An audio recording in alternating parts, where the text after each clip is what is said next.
dalam setiap benda hidup, tak kiralah sekecil mana bakteria tu atau sebesar mana pun kita, ada satu pergelutan mikroskopik yang berlaku setiap saat. Ia macam satu tarian yang sangat halus yang menentukan sama ada sesuatu sel tu hidup atau mati. Dan tarian ni, ia memastikan semuanya seimbang. Hari ni, kita akan selami kisah yang menakjubkan ni.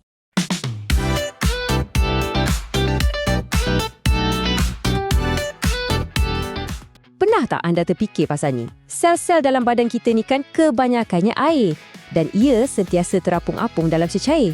Jadi, macam mana ia tak meletup macam belon air atau kecup macam kismis? Apa kuasa gaib yang pegang semuanya sekali? Soalan ni nampak simple, tapi jawapannya, ia menentukan hidup mati setiap sel dalam badan kita.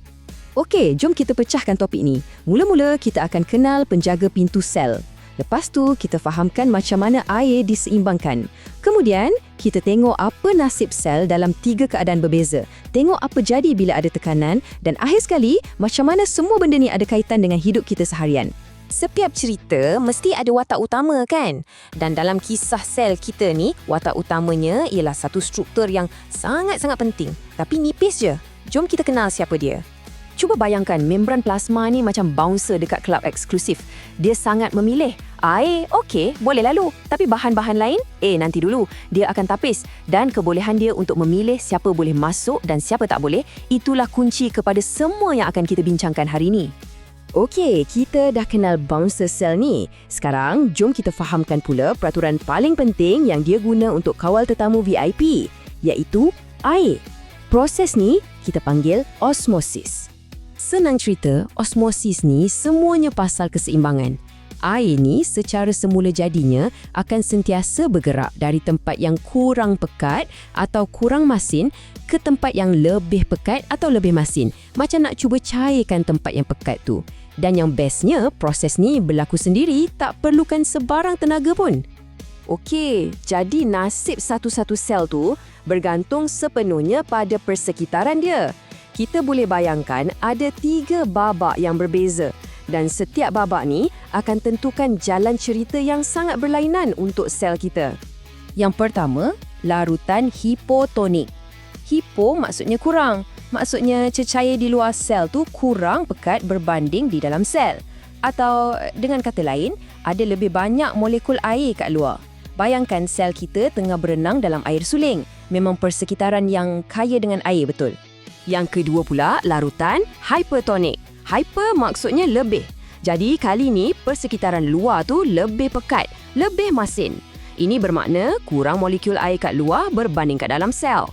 Contoh paling senang, bayangkan sel kita terapung kat tengah-tengah air laut yang masin pekat tu. Dan yang terakhir, larutan isotonik. Iso maksudnya sama. Yang ni persekitaran yang just right. Macam dalam cerita Goldilocks. Kepekatan kat luar dan kat dalam sel sama je, seimbang, semuanya harmoni.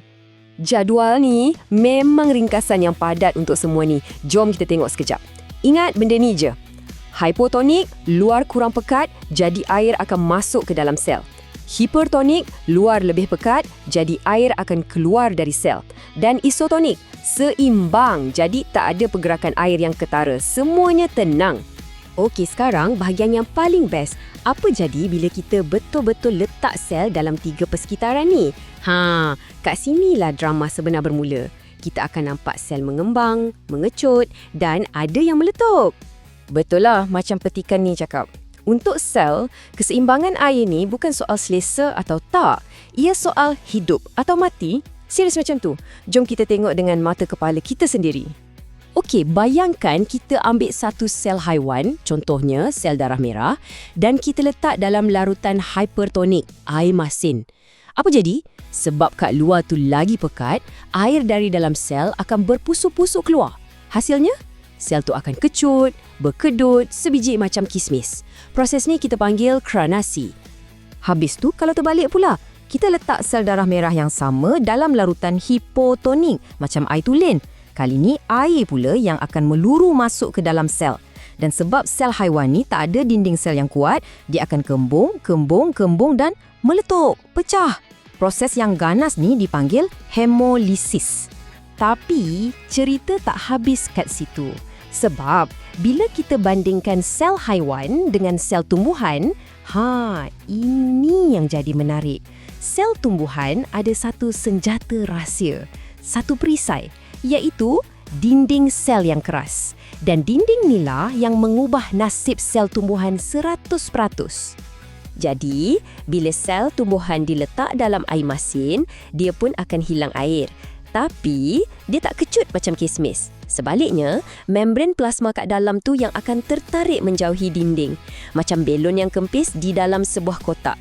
Kotak tu, dinding sel, kekal bentuknya. Tapi isi dalamnya dah kecut. Inilah yang kita panggil plasmolisis. Carta ni tunjukkan dengan jelas prinsip asas semua benda ni. Tengok, air sentiasa bergerak di tempat yang kepekatan airnya tinggi, macam dalam larutan hipotonik, ke tempat yang kepekatan airnya rendah, macam dalam larutan hipotonik. Mudah je kan? Matlamatnya cuma satu, cari keseimbangan. Okey, saya tahu. Mungkin anda tengah fikir, menariklah semua ni, tapi apa kena-mengena dengan aku? Percayalah, osmosis ni ada di mana-mana. Ia bekerja senyap-senyap dalam hidup kita setiap hari, lebih dari yang anda sedar. Contohnya, kenapa bila sakit tekak orang suruh kumur air garam? Itu osmosis. Kita sengaja buat persekitaran hipertonik kat tekak untuk tarik keluar air berlebihan dari sel yang bengkak tu. Atau macam mana kita buat ikan masin atau jeruk? Pun osmosis. Garam atau gula tu tarik semua air keluar dari sel bakteria sampai bakteria tu mati. Nampak tak? Sains yang sama je, tapi aplikasinya macam-macam. Daripada minuman isotonik yang kita minum lepas bersukan, sampailah ke mesin penapis air kat rumah, semuanya berbalik kepada satu je prinsip asas ni, osmosis. Ia satu konsep yang nampak simple, tapi sangat-sangat berkuasa. Jadi, sebagai penutup, saya nak tinggalkan anda dengan satu soalan. Lepas ni, bila anda nampak sayur yang layu jadi segar balik lepas direndam dalam air, atau bila jari anda berkedut lepas mandi lama, anda dah tahu puncanya kan? Sekarang cuba fikir, apa lagi benda lain dalam hidup seharian anda yang boleh diterangkan dengan kuasa osmosis? Cuba perhatikan sekeliling anda.